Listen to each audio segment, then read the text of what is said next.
What's up guys, welcome back to the channel. How sick does this thing look with these wheels on? Wolf Scott is less than 2 weeks away now, almost 10 days until the first day of the event, coming up on about 12, 13 days until the main show kicks off at the weekend, and we are really close on getting this thing running and driving. So if you've been following along in the last few episodes, you see I just got the brakes finished up. Still a little bit work to do on the rear. The lug bolts showed up for the wheels, so I can finally do a final mount of those. Looks sick. That will need to come off again because I do need to bleed the brakes, but I can't do that just yet. So the one main thing I need to get done, or two main things I need to get done, is the cooling. So I have my S&P radiator in this box, so we're gonna get that out today.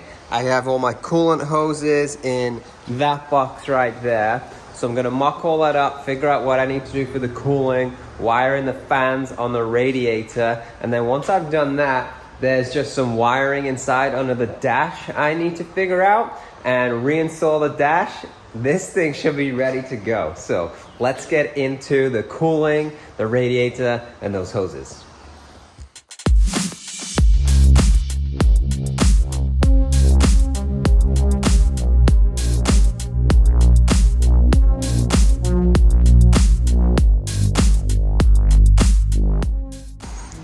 So let's take a look at the S&P radiator design for the VR6 swap. This is a really nice piece of kit. So it's a slimline radiator, 2 fans. The thermostat is built into the side, so that's gonna tell when the fans wanna kick on and off, depending on the temperature of the coolant in the radiator. And you only need to wire in a ground and a fused 12-volt power. So that makes the install really easy. It runs kind of independently of the ECU and the rest of the vehicle. I have the hose kit over there to make this go in.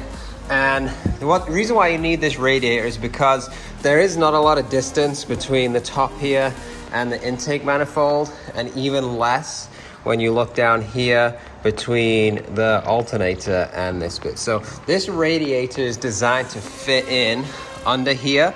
And how I'm going to install it is, once I've got it in position, I'm going to drill a couple of holes and use some riv nuts. You can see there's some mounting tabs on the bottom, there and there. And that should be enough to hold this thing in place. So let's get all that mocked up in the engine bay, see where we're at.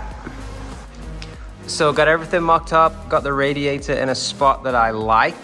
Couple of things you have to be careful of with the radiator is clearance on the alternator.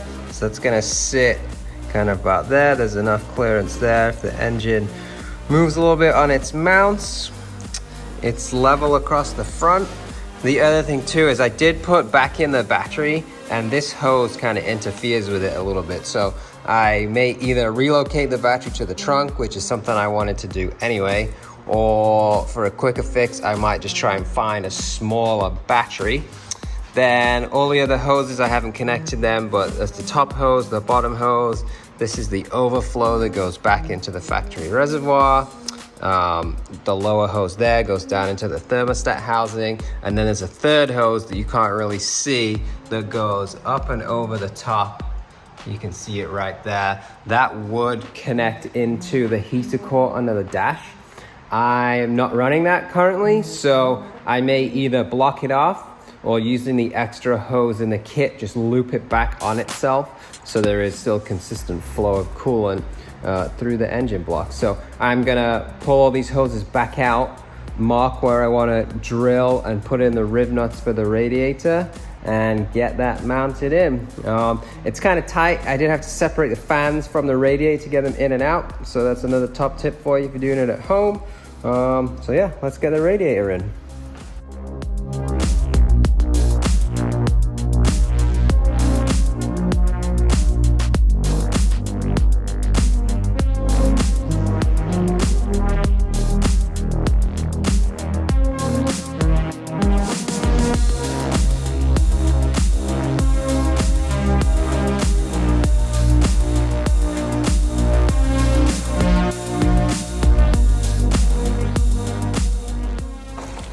So I just had to run out to the hardware store, M8 riv nuts, take a 7/16 drill bit, which I don't have. So if you're installing M8 riv nuts, you're gonna need a 7/16 or a 10 mil drill bit. So just had to run out and grab one of those.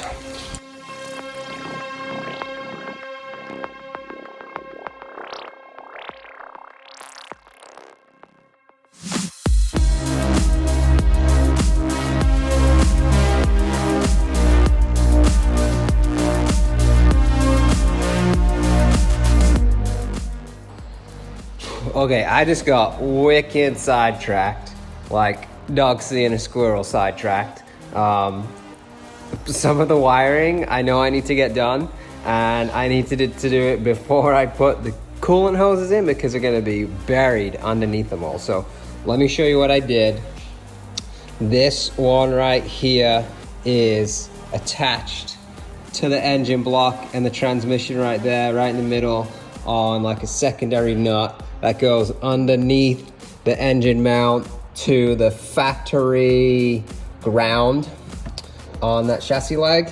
And then I had to make a cable that comes up to the negative of the battery, and then the positive is from the starter motor up to the positive terminal of the battery. There is then this lead here with the white tape that goes along the engine block to the alternator, so the alternator can power the starter, can recharge the battery, and then all my other power leads coming in from under the dash here, they can all clip into these nice nuts and bolts here on the positive terminal on the battery.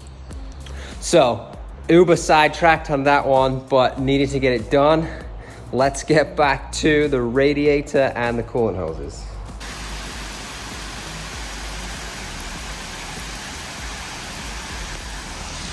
So let me show you how I wired the radiator and the fans.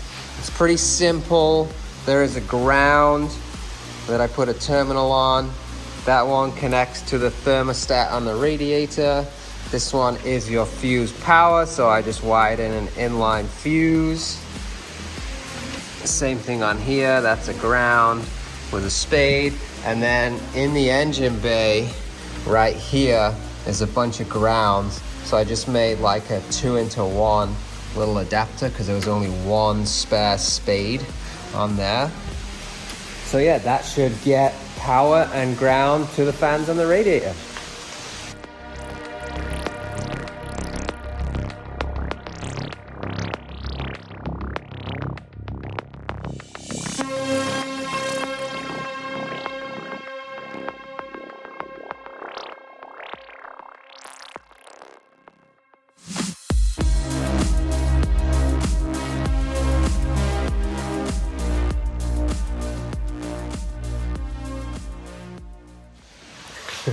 Guys, I am so stoked right now.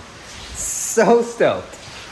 For the first time, I feel like I'm actually gonna get this done and hit my deadline.